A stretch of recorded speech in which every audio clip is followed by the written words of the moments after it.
다니엘서 6장 1절로 10절의 말씀을 가지고 기도하는 자가 이깁니다. 기도하는 자가 이깁니다. 라는 제목으로 이 시간 하나님의 말씀을 나누겠습니다. 흔히 인생은 싸움의 연속이다 라는 말을 합니다. 정말로 살아보니까 확실히 그런 것 같습니다. 이 말은 단순한 수사가 아니라 우리가 살아가며 경험하는 현실을 그대로 반영해주고 있는 표현이라 말할 수 있습니다. 우리는 태어나는 순간부터 싸움을 시작합니다. 어린아이는 생존을 위해 싸워야 하고, 성장기에는 학업이나 친구 관계, 때로는 진로 문제 때문에 치열하게 싸워야 하고, 성인이 되어서는 직장과 그리고 경제적인 어려움과 인간관계와 같은 복잡한 삶의 문제와 그리고 병마와 같은 일에 우리는 싸우며 살아갑니다. 우리는 지난 한 주간 이 기상이후로 인해서 전 세계가 자연재해로 인한 그야말로 치열한 싸움을 하고 있는 것을 우리는 보고 또 살아가고 있습니다.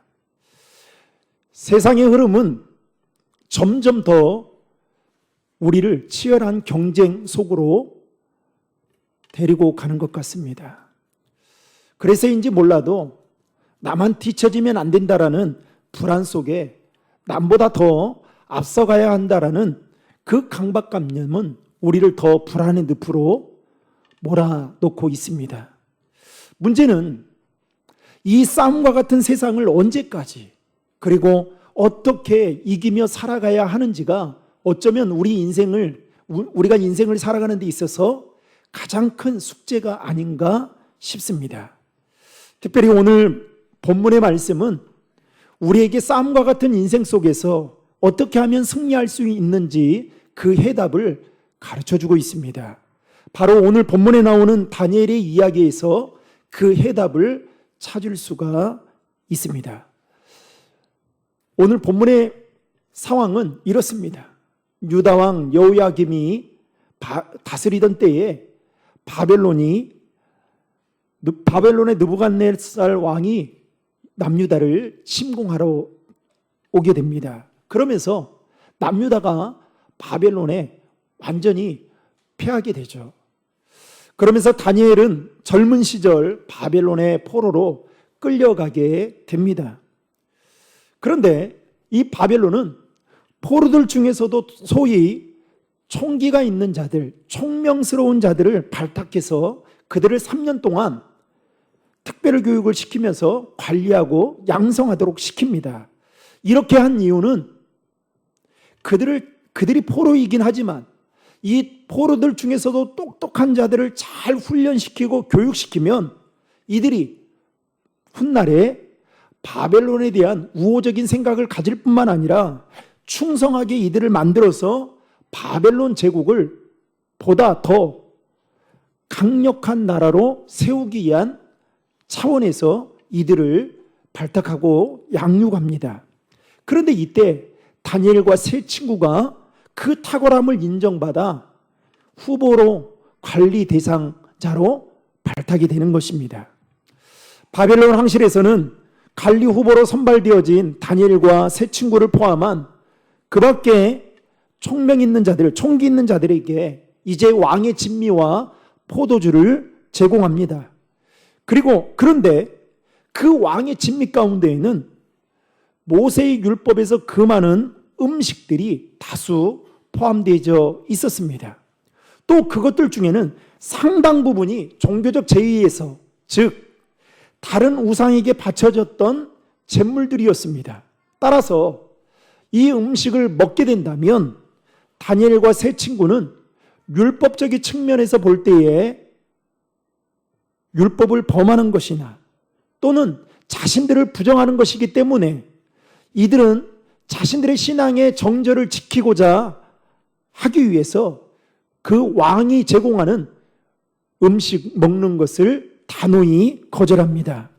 그런데 여러분, 이 음식 먹는 것을 거절한다는 것은 결코 그때 당시의 상황에서 볼 때에 쉬운 일이 아니었습니다. 왜냐하면 자칫하다가 큰 화를 당할 수가 있기 때문이었습니다. 인간적으로 보면 다니엘과 세 친구들의 이와 같은 행동은 무모하다라고밖에 여길 수 없었습니다. 이러한 상황 속에서 다니엘은 환관장에게 찾아갑니다. 그리고 감독에게 찾아가서 왕의 진미와 포도주를 자신들은 먹지 않고 채식만 하겠다라고 말을 합니다. 그러면서 왕이 주는 음식을 먹는 자들과 채식만 먹는 우리와 비교를 해보고 차이가 없을 거라는 그 증명을 하기 위해 열흘 동안 이제 다니엘과 세 친구는 왕이 주는 음식을 먹지 않고 채식만 먹게 됩니다. 그런데 여러분, 이들의 말을 따라 열흘 동안 그 시험을 했는데 그 결과 다니엘서 1장 15절에 보면 성경은 이렇게 말하고 있습니다. 같이 읽겠습니다. 열흘 후에 그들의 얼굴이 더욱 아름답고 살이 더욱 윤택하여 왕의 음식을 먹는 다른 소년들보다 더 좋아 보인지라. 아멘. 여러분, 왕이 주는 음식이 얼마나 대단했겠습니까? 게다가 우상에게 드리는 제물들이긴 했지만 그야말로 먹으면 단백질이 풍부한 그런 음식들이 아마 많았을 것입니다. 그런데 다니엘과 세 친구는 그것을 먹지 않고 열흘 동안 채식을 먹었는데 방금 읽었던 말씀에 보면 왕이 주는 음식을 먹었던 자들보다 얼굴이 더 윤택하여 더 좋아 보였다라고 성경은 말하고 있습니다. 그렇게 이제 3년이라는 시간이 흐르게 됩니다. 그리고 다니엘과 세 친구는 왕의 면접 시험에서 쟁쟁한 교육생들을 제치고 이제 뛰어난 성적을 거두며 관리로 등용이 됩니다. 그러나 여러분, 바벨론 제국도 이 땅에는요 영원한 게 진짜 없는 것 같습니다. 바벨론이 남유다를 침공했을 때만 해도 그야말로 바벨론이 멸망할 거라고는 상상도 못했는데 그 나라가 멸망하게 되면서 메대의 다리오 왕이 이제 통치를 하게 됩니다.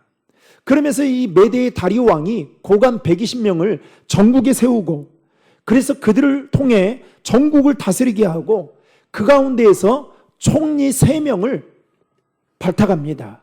그런데 그 총리 3명 가운데 한 사람이 누구였느냐? 오늘 본문에 보면 다니엘이었습니다. 오늘 본문 3절 말씀에 보면 다니엘은 3명의 총리들 가운데에서도 가장 총명하고 청렴할 정도로 다리오 왕의 절대적인 신임을 얻고 있었습니다. 그래서 그는 최고의 자리에 앉게 됩니다. 여러분, 오늘 본문 3절의 말씀을 다 함께 읽겠습니다. 다니엘은 마음이 민첩하여 총리들과 고관들 위에 뛰어남으로 왕이 그를 세워 전국을 다스리게 하고자 한지라. 아멘.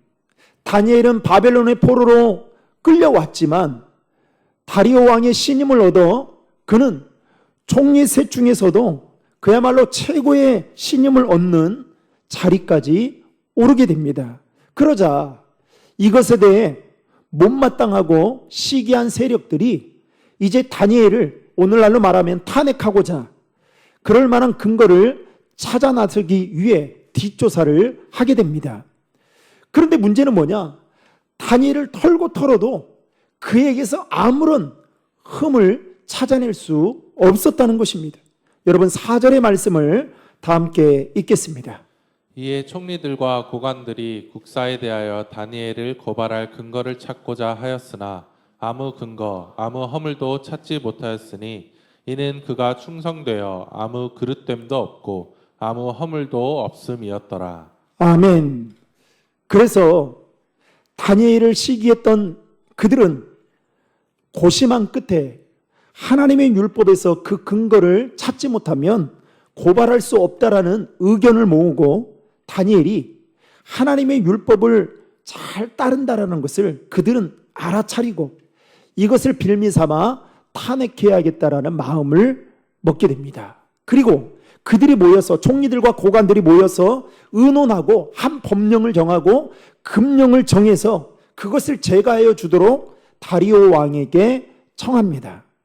그런데 여러분, 그들이 청원한 금령의 내용은 7절에 나와 있는데요. 7절의 말씀 다 함께 읽겠습니다. 나라의 모든 총리와 지사와 총독과 법관과 관원이 의논하고 왕에게 한 법률을 세우며 한 금령을 정하실 것을 구하나이다. 왕이여, 그것은 곧 이제부터 30일 동안에 누구든지 왕 외에 어떤 신에게나 사람에게 무엇을 구하면 사자굴에 던져 넣기로 한 것이니이다. 아멘. 다니엘을 시기했던, 다니엘을 탄핵하고자 마음을 먹고 있던 이들이 정한 금령은 30일 동안에 다리오 왕의 어떤 신에게나 구하는 자는 사자굴에 던져 넣기로 한 내용을 금령으로 정합니다. 여러분, 이들이 청원한 내용은 그 자체만으로도 다리오 왕의 마음을 혹하게 할 만한 것들이었습니다. 게다가 이들의 청원의 내용은 겉으로 보면 마치 메대의 다리오 왕을 이해하는 것처럼 보여졌습니다. 그러나 그들의 본심은 무엇이었습니까? 왕이 그때 당시에 가장 신임했던 다니엘을 죽음의 길로 내모는 것이었습니다.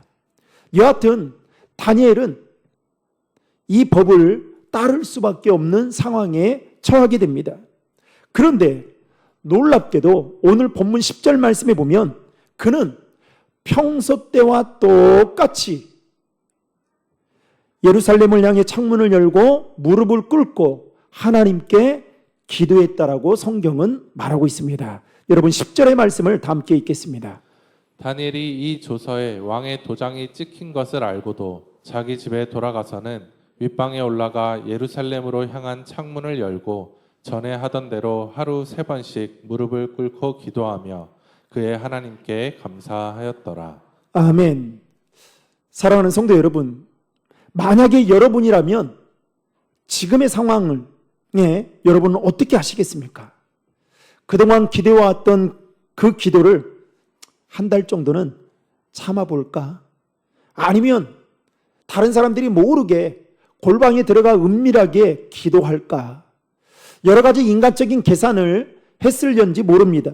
그러나 오늘 본문에 보면 다니엘은 하나님에 대한 자신의 신앙의 정절을 지키기 위해 자신이 가지고 있는 그 신앙 양심을 버리지 않고 타협하지 않았다는 겁니다. 그리고 평소에 하던 대로 그는 하나님께 기도했다라는 겁니다. 여러분, 그 결과 다니엘은 체포가 되었고 결국 사자굴에 던져지게 됩니다. 그런데 놀랍게도 하나님께서 다니엘을 가만히 둘 리가 없겠죠. 오늘 말씀에 보면 천사를 보내어서 사자들의 입을 봉해서 다니엘을 살려주셨던 것을 볼 수 있습니다. 그리고 여러분, 23절 말씀에 보면 다니엘이 그 사자굴에 올라왔을 때 그의 몸이 어느 곳 하나 상한 곳이 없다라고 말하고 있습니다. 여러분, 23절의 말씀 다 함께 읽겠습니다. 왕이 심히 기뻐서 명하여 다니엘을 굴에서 올리라 하매 그들이 다니엘을 굴에서 올린즉 그의 몸이 조금도 상하지 아니하였으니 이는 그가 자기의 하나님을 믿음이었더라. 아멘. 다니엘이 예루살렘을 향하여 창문을 열고 무릎을 꿇고 기도했던 그 하나님은 여러분 어떤 하나님이셨느냐? 상식과 사고를 뛰어넘는 기적과 같은 일을 행하시는 하나님이셨습니다. 그 하나님이 다니엘을 지켜주셨습니다. 사랑하는 성도 여러분, 저와 여러분이 믿고 있는 그 하나님도 다니엘이 믿고 있는 하나님이심을 믿으시기를 주님의 이름으로 축복합니다.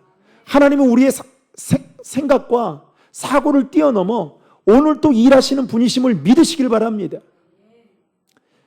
그리고 오히려 오늘 말씀에 보면 다리오 왕은 다니엘을 탄핵시키고자 음모했던 사람들을 사자굴에 집어넣게 되고 그리고 각 지역에 조서를 내렸는데 여러분, 다리오 왕이 내렸던 조서의 내용이 무엇이었느냐 하면 26절과 27절 말씀을 다 함께 읽겠습니다.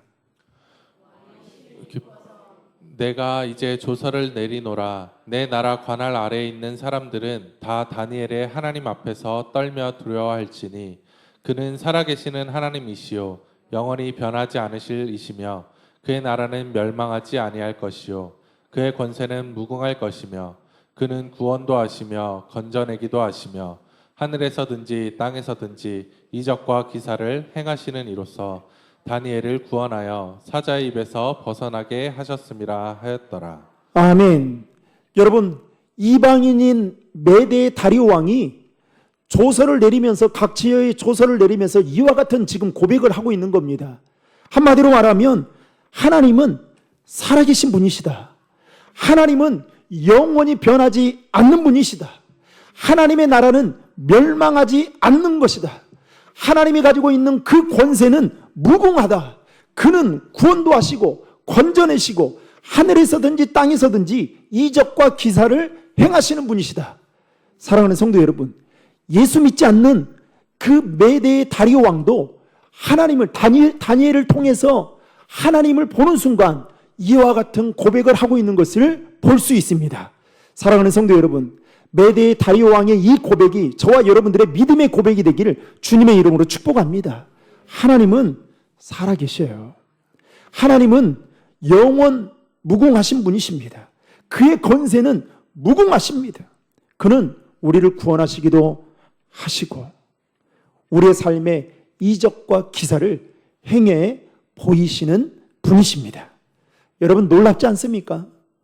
이방인이었던 다리오 왕이 지금 하나님을 찬양하며 이와 같은 증거를 하고 있습니다. 게다가 오늘 본문 28절 말씀에 보면 하나님은 다니엘에게 형통케 하는 은혜를 주셨다라고 말하고 있는데요. 28절 말씀 다 함께 읽겠습니다. 이 다니엘이 다리오 왕의 시대와 바사 사람 고레스 왕의 시대에 형통하였더라. 아멘. 여러분, 돈이 있다고 해서 형통합니까? 내가 많이 배웠다고 해서 형통합니까?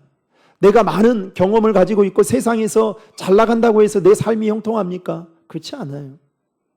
그런데 하나님은 바벨론의 포로로 끌려갔던 그 다니엘을 하나님은 긍휼히 여기셔서 그의 삶에 여러분 형통케 하는 축복을 허락해 주셨다는 사실입니다.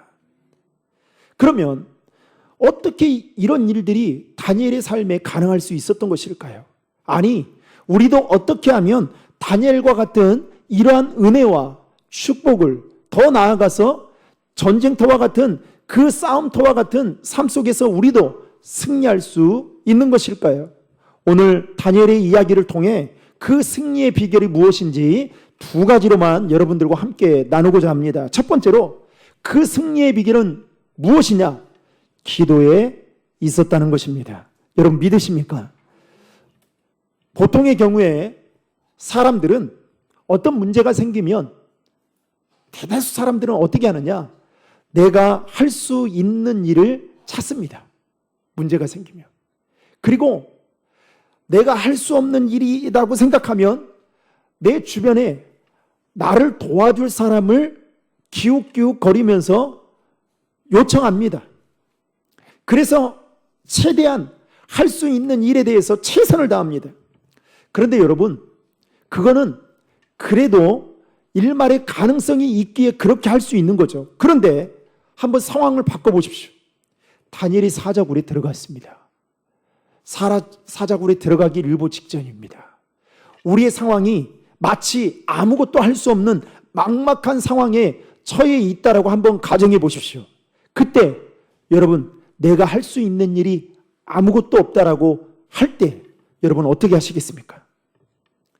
다니엘은 그럼에도 불구하고 오늘 본문에 보면 환관장과 관독에게 찾아가서 자신의 신앙의 정절을 지키기 위해 하나님에 대한 자신의 신앙의 양심을 버리지 않고 타협하지 않기 위해 어떻게 힘든 제안을 하게 됩니다.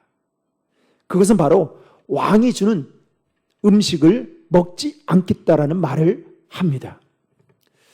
그런데 게다가 다니엘은 다리오 왕의 신임을 적극적으로 받고 있었습니다.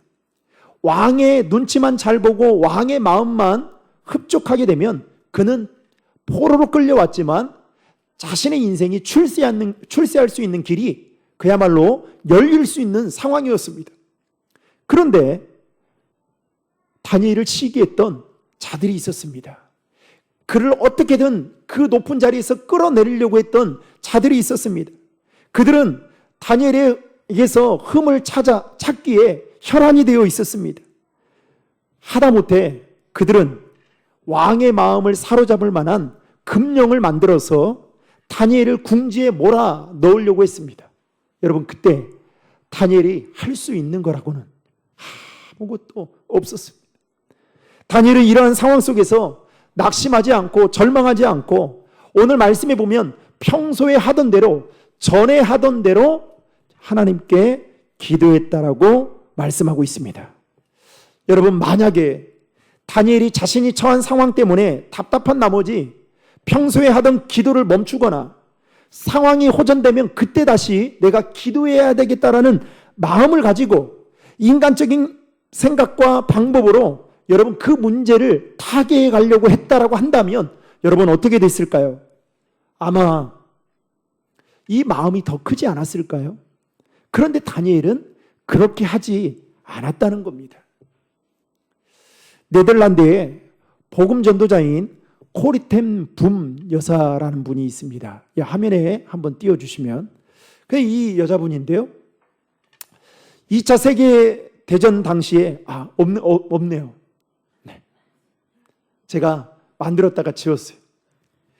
이 코리템 붐 여사는 2차 세계대전 당시에 유대인들을 숨겨줬다라는 그 명목하에 온 가족이 강제 수용소로 끌려가게 됩니다. 그런데 그 가족들이 강제 수용소에 끌려가서 한 사람씩 다 죽어가요. 그것을 이 코리테붐 여사가 보는 겁니다. 그러니 어떻게 해요? 살아도 사는 것 같지 않겠죠. 그런데 이 코리테붐 여사만 기적적으로 강제 수용소에서 살아서 나오게 됩니다. 나와서 그녀가 했던 일은 60여 개국에 돌아다니면서 하나님의 복음을 증거하기 시작합니다. 그러면서 자신이 그 강제 수용소에서 자신의 가족들은 다 죽었지만 그럼에도 불구하고 내가 지금 살아서 여러분들 앞에 서서 복음을 전할 수 있는 그 비결에 대해서 뭐라고 이야기하냐면 기도의 힘에 있었다라고 말합니다. 그러면서 그녀는 기도에 대해서 이와 같은 말을 합니다. 기도는 새에게 날개가 있고 배에는 돛이 있듯이 우리의 영혼에는 기도가 필요하다. 여러분, 새는 날개가 있기 때문에 날 수 있는 거고 배는 돛이 있기 때문에 항해할 수 있듯이 우리는 기도 때문에 승리하며 인생을 살아갈 수 있다는 겁니다. 그래서 코리테붐 여사는 기도는 우리의 삶에 지탱해주는 든든한 날개이자 그리고 독과 같다라고 그녀는 말했습니다. 여러분, 출애굽기 17장에 보면 출애굽하던 이스라엘이 아말렉과 전쟁을 하는 이야기가 나옵니다. 이스라엘이 광야를 지나가고 있는데 하루는 아말렉이 그 광야를 지나가던 이스라엘의 진로를 방해하면서 싸움을 걸어옵니다. 그러면서 전쟁이 벌어지게 됩니다. 그런데 객관적인 전력상 이스라엘이 아말렉에 질 수밖에 없는 상황이었습니다. 아니, 패할 수밖에 없는 상황이었어요. 그런데 놀랍게도 그 결과는 이스라엘의 대승으로 이어지게 됩니다.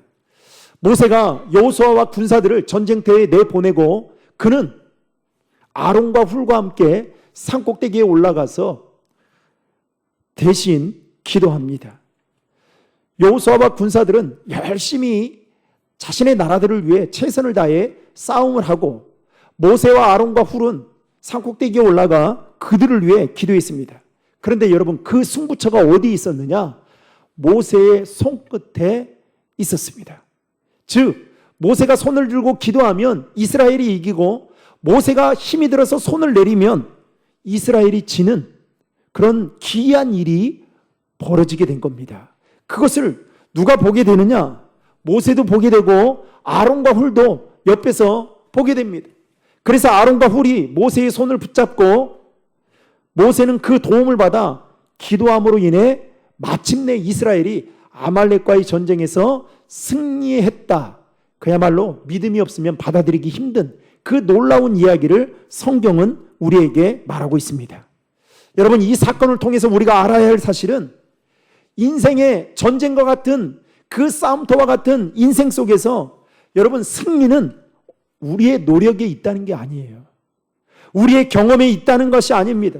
우리의 지식에 있는 것이 아니라 하나님의 도우심에 있는데, 그 하나님의 도우심을 받기 위해서는 반드시 뭐가 필요하다고요? 기도가 필요하다는 겁니다. 사랑하는 성도 여러분, 인생의 싸움에서 승리하기를 원하십니까? 그렇다면 다니엘처럼, 모세처럼, 그리고 고리대봄 여사처럼 기도하는 일에 열심을 다할 수 있기를 주님의 이름으로 축복합니다. 여러분이 기도하는 그 기도가 여러분 주님 오실 때까지 멈추어지지 않기를 간절히 소망합니다. 왜냐하면 기도가 없는 성공은 마치 모래 위에 지은 집과 같았어요. 언젠가는 반드시 무너지게 되어 있습니다. 성공도 마찬가지예요. 여러분, 성공이라는 개념 정리를 좀 할 필요가 있는데, 세상 사람들이 말하는 그 성공은 여러분 영원하지 않아요. 특별히 기도 없이 하는 성공은 반드시 무너지게 되어 있습니다. 따라서 오래가지 않는다는 거예요. 따라서 어떻게 해요? 기도를 멈추어서는 안 되는 거예요. OM 국제선교회의 창립자였던, 이제 사진 한번 보여주세요. 조지 버거가 이런 말을 했어요. 우리가 일하면 우리가 일하고, 우리가 기도하면 누가 일한다고요? 하나님이 일한다. 여러분, 그냥 기도하지 않고 일하는 것은 우리가 일하는 거지만, 기도하고 일하는 것은 하나님이 일하신다는 거예요. 사랑하는 성도 여러분, 그래서 우리는 인생의 승부가 기도에 있다는 것을 알고 기도하는 일을 절대로 멈추어서는 안 됩니다. 다니엘이 여러분 얼마나 유혹이 많았을까요? 저 같았어도 아마 그랬을 거예요. 그동안 평소에 늘상 기도해왔는데 한 달 동안 딱 한 달만 참고 새벽 예배 쉬면 되지. 평소에 하던 기도 쉬면 되지. 여러분, 그렇게 생각하면 얼마나 좋겠어요. 그런데 다니엘은 왕의 도장이 찍힌 줄 알면서도 어떻게 해요? 그 말은 무슨 말입니까? 자기가 기도하면 손해볼 줄 알면서도, 목숨이 이태로운 줄 알면서도 뭐를 멈추지 않았다고요? 기도를 멈추지 않았다는 사실입니다. 사랑하는 성도 여러분, 저는 우리 교회가 기도의 소리가 끊이지 않기를 주님의 이름으로 축복합니다. 우리 교회 안에 기도의 사람들이 많아지기를 주님의 이름으로 축복합니다. 기도를 통해서 우리 교회 안에 여러분 기도의 응답들이 본물처럼 터지는 은혜가 있기를 주님의 이름으로 축복합니다. 제 인근에 교회, 상가에 있는 교회인데요, 거기는 7,000시간 기도한대요. 그런데 아이들을 보니까 7,000시간 기도하는데 벽면에 보니까 아이들이 스티커를 다 붙이고 애들부터 시작해가지고 제가 그 영상을 한번 봤습니다. 기가 차더라고요. 아이들이 막 방언하면서 기도하는데 너의 교회인데 마음이 막 뜨거워지는 거예요. 젊은이들이 많고 그냥 가만히 있어도 오는 교회인데 여러분 기도하지 않아도 돼요. 그런데도 불구하고 그렇게 기도로 무장하는 그 교회를 보면서 하나님, 우리 교회가 그런 교회 되게 해주십시오. 하나님, 우리 교회 안에 기도에 사람들이 세워지게 해주십시오. 여러분들이 앉고 있는 그 자리가 기도의 그 자리로 가득 채워지게 해주십시오. 여러분, 기도해야 될 것들을 생각하면 얼마나 많은지 모릅니다.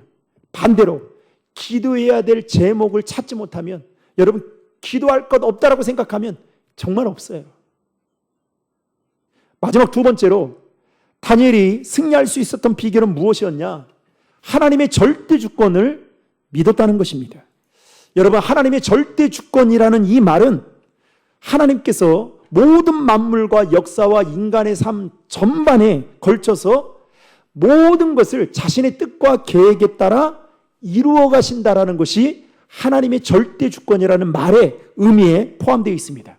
다니엘은 이 믿음이 확실했습니다. 그래서 다니엘서 4장 35절에 보면 하나님의 절대 주권과 관련해서 다니엘이 이와 같은 고백을 합니다. 같이 읽겠습니다.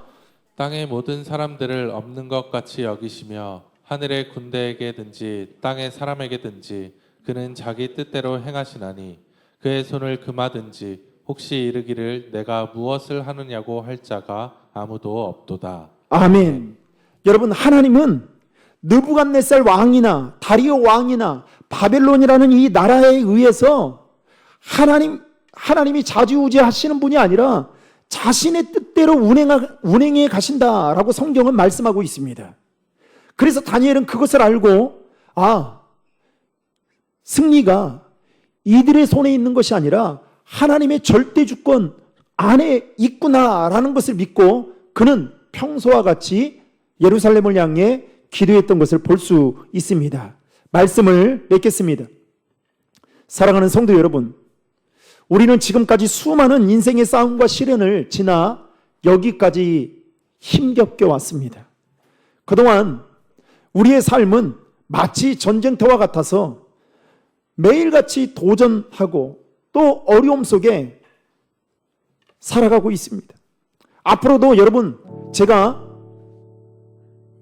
예언하기를 여러분들의 삶이 녹록지 않을 겁니다. 그야말로 여러 다양한 모양의 싸움들과 여러분들 분명히 마주하게 될 것입니다. 하지만 여기서 중요한 것은 우리가 그 싸움과 같은 이 세상 속에서 어떻게 싸우느냐 하는 것입니다. 인생의 전쟁터에서 진정한 승리를 얻는 그 비결이 어디에 있냐라는 거예요. 우리의 힘, 우리의 능력, 우리의 경험, 우리의 지식이 있는 것이 아니라 하나님의 절대 주권을 가지고 계신 하나님의 손 안에 있음을 믿으시기를 주님의 이름으로 축복합니다. 그 하나님은 시편 50편 15절에 이렇게 말씀합니다. 환난 날에 나를 부르라. 내가 너를 건지리니 내가 나를 영화롭게 하리로다. 하나님은 우리가 어려움을 만날 때 그 문제를 스스로 해결하라고 말씀하지 않았어요. 오히려 그분의 이름을 부르라고 말씀합니다.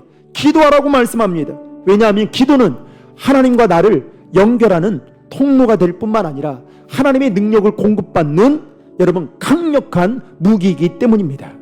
사랑하는 신도림 중앙의 성도 여러분, 혹시 지금 여러분의 인생 가운데 막막한 상황 가운데 놓여져 있는 분 계시지 않습니까? 내가 뭔가를 하고 싶은데 아무것도 할 수 없는, 손댈 수도 없는 그 어두컴컴한 터널과 같은 상황 가운데 계시지는 않습니까? 그렇다면 지금이 바로 기도할 때입니다.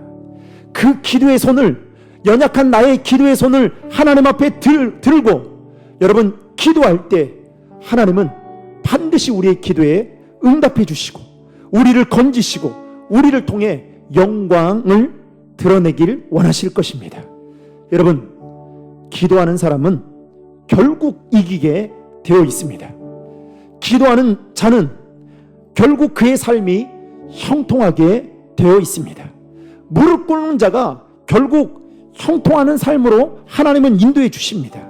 오늘 이 말씀을 저와 여러분 마음속에 깊이 새겨 어떠한 상황과 환경 속에서도 하나님께 무릎 꿇고 기도함을 통하여 하나님이 주시는 그 놀라운 승리의 은혜를 저와 여러분들이 누리며 더 나아가서 저와 여러분들의 삶 가운데 기도하는 자에게 주시는 그 형통의 복이 있기를 주님의 이름으로 축원합니다.